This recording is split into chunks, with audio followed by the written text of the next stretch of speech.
Doreen Granpeesheh is the Dr. Doreen is an expert in autism. Doreen Granpeesheh. Dr. Granpeesheh. Dr. Doreen Granpeesheh. Dr. Doreen Granpeesheh is a visionary in the field of autism. Now you can ask her questions on Ask Dr. Doreen.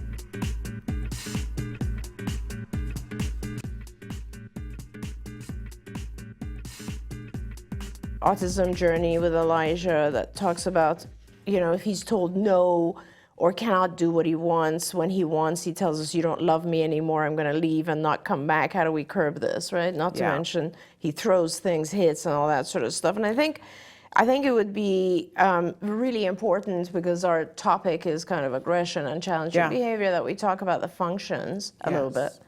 So, and it's funny, Shannon, because I was doing some social media stuff and somebody was talking about ABA, and it was this whole older topic of good ABA versus bad ABA and so on. And I had said that ABA over the years has really evolved as well. Yeah. And they said, how has it evolved? And this is actually, the whole conversation about functions of behavior is something that is it's part of how ABA has evolved and become better. And so we should talk about it. And so in ABA, what we do is we talk about when any behavior, when it occurs, now we're talking, let's say these are challenging behaviors like aggression, you will ask yourself, what is the function? In other words, what is the individual trying to communicate? What is the reason for this particular behavior, right? And functions will always, I like to drop it down to two things, because it's really simple to think about it. Shannon prefers 4 ways of looking at it, and we'll get there too. Yeah. But it's everything we do is either to gain something or to avoid something. And that's a really simple way to think about it. And this is not just our kids, this is us. Every single thing we do is to gain something or avoid something in life, okay? What are some of the things we can gain? We can gain attention, and we can gain tangible objects that we want. Like toys, let's say. We can gain activities, access to going outside and playing. Lots of stuff that we can gain. What are some of the things that we can avoid? We can avoid activities. We can avoid demands that are placed on us. We can avoid places like classroom. There are lots of things we can avoid. Okay, we can, and we play games in order to gain something or avoid something. So some of these examples, like parent says do something, and the child will throw objects or tantrum around it or whatever. What have they gained? They've gained the ability to avoid doing the thing that they were told to do, right? So they've gotten rid of this demand that was placed on them, at least for some period of time. And let's be honest, most of us as parents, when our kids tantrum or like have some sort of aggression or something, we back off, right? So when I say, I need you to get ready, it's time to go to school, and the child has a massive tantrum, most of the time as a parent, I'm just gonna back off. It's very few times where I will actually go and kind of motor my child through it and get him on schedule, right? Often the child, even if they don't get to avoid the situation altogether, they will get to delay the situation. So, and that's avoidance. Yeah. They avoid going to school at that period of time, right? Or let's say a child will hit a sibling in order to get something, or a friend, in order to gain something that they want. Instead of saying, hey, can I have that toy? They will hit and grab it. That's gaining access to this tangible object. Or let's say a child will act out in their classroom. And what happens usually when a child acts out in the classroom is obviously they are taken out because they're going to disrupt the classroom. So what did they actually get? They got to escape this situation, which is being in a classroom, and they gained access to going for a walk around campus, which is probably a little bit more pleasant than that. Let's say a child will tantrum, and when they tantrum or when they behave in a challenging manner, you go up to them and you say, "What's going on, honey? What's wrong? Can I help you?" etc. And what did they get is they got your attention, right? So a lot of these types of things, or they can come up to you, and in fact, instead of like trying to get your attention by saying, "Hey, mom, I need to talk to you about something," they will hit you, right? And they'll try to get you to pay attention that way. So what happens is when the child, so first step in all challenging behaviors to identify that function, is the child trying to escape a situation? Are they trying to gain access to a tangible object or activity? Are they trying to get your attention? Is it just that? Those are very important ones. And then there's this other category that we use with specifically with children on the spectrum, which is kind of an internal sense of satisfaction from doing this, right? And that's a function that I don't really like because it has to do with all of the self-simulatory behaviors that our kids exhibit. And a lot of times in behavior analysis, we'll just say, oh, that's got an internal reinforcer going for it. Mm-hmm.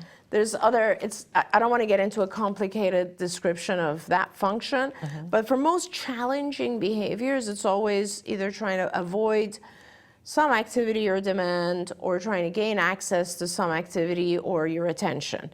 Now, what do you do? How do you deal with this situation? So you've identified what the function is, and that's very important because the way you deal with it depends on the function. If a child is tantruming because they want access to an object or an activity, the way you deal with this is to make sure the child does not get that object or activity because they tantrumed, but you teach the child to ask nicely, and then they get the object or activity that they wanted, okay? Same thing with attention. When they are hitting or doing something challenging because they want attention, you do not give attention, but on a separate schedule in a different way, you have the child, you will go and give the child attention on a schedule, like every half an hour, or you will teach your child to come and ask and say, hey, mom, can we talk? Can you spend some time with me? Give me attention. If the child is non-vocal, they could just every few minutes go get a Velcro card that, you know, has a picture of mom on it and give that to you, which means I want to do something with you. So you will teach them a more adaptive way to ask for the thing that they wanted, a less challenging way, a way that is socially acceptable. And then you want to make sure you give it to them at that time. You will not allow them to get access to the thing they wanted when they do the challenging behavior. Same thing for escape, but in a different way. So the child's trying to avoid a situation, right? A demand or a place that they're in or an environment or setting.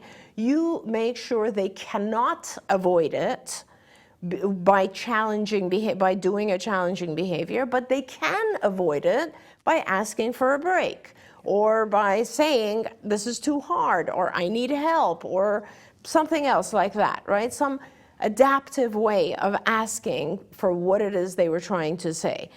So that's the bottom line. It's essentially you don't give them what they wanted when they do the challenging behavior. You give them what they wanted and a lot more when they communicate in a more functional way. And I know that it's a lot harder when you put this into practice because here you have a child who's tantruming and all this sort of stuff, so it's hard. Yeah. But if you guys think about it, it'll apply to pretty much everything that we're receiving here. Here's the problem. Okay. We all have such short attention spans.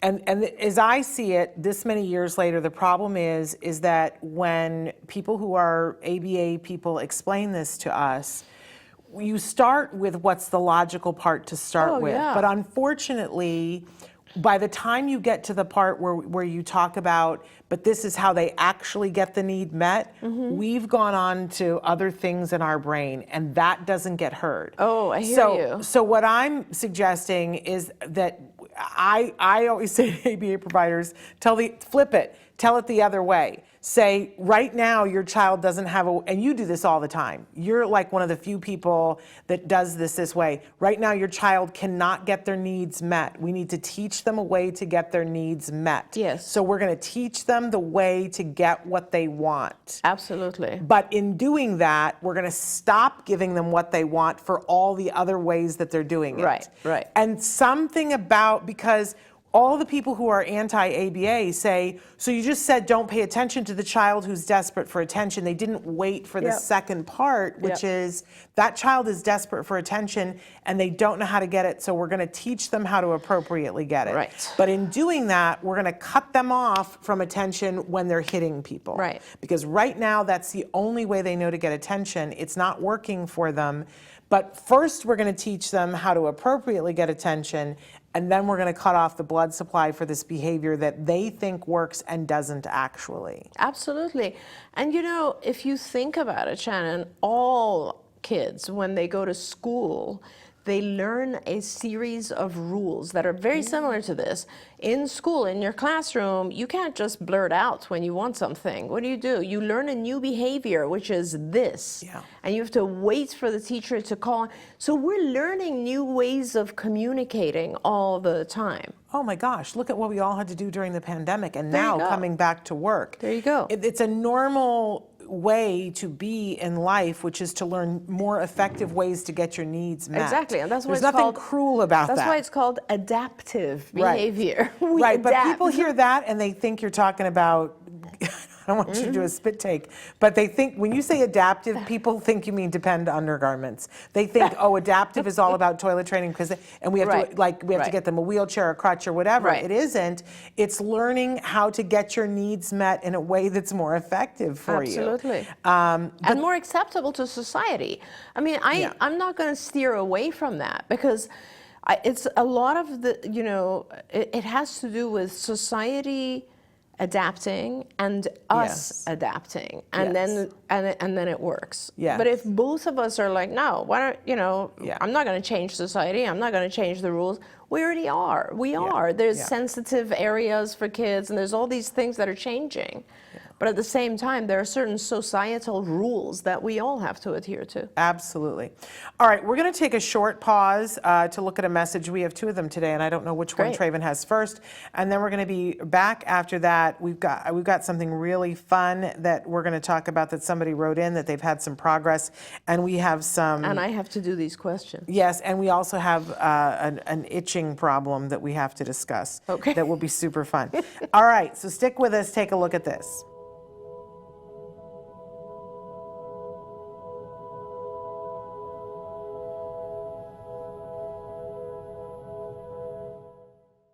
If you found anything helpful in this video, please give us a like. In fact, make sure that you smash that subscribe button on YouTube and give us a like on Facebook. You can also follow us on Twitter and Instagram for important updates. And please download our free podcast wherever you get your podcasts. See you next time. Until then, give your kiddos a hug from me and one for you too. Bye-bye for now. To subscribe, click here. And if you'd like to check out some more of our videos, click here. Don't forget, you can watch Ask Dr. Doreen live every Tuesday morning at 10 a.m. Pacific time on autismnetwork.com. We hope to see you there.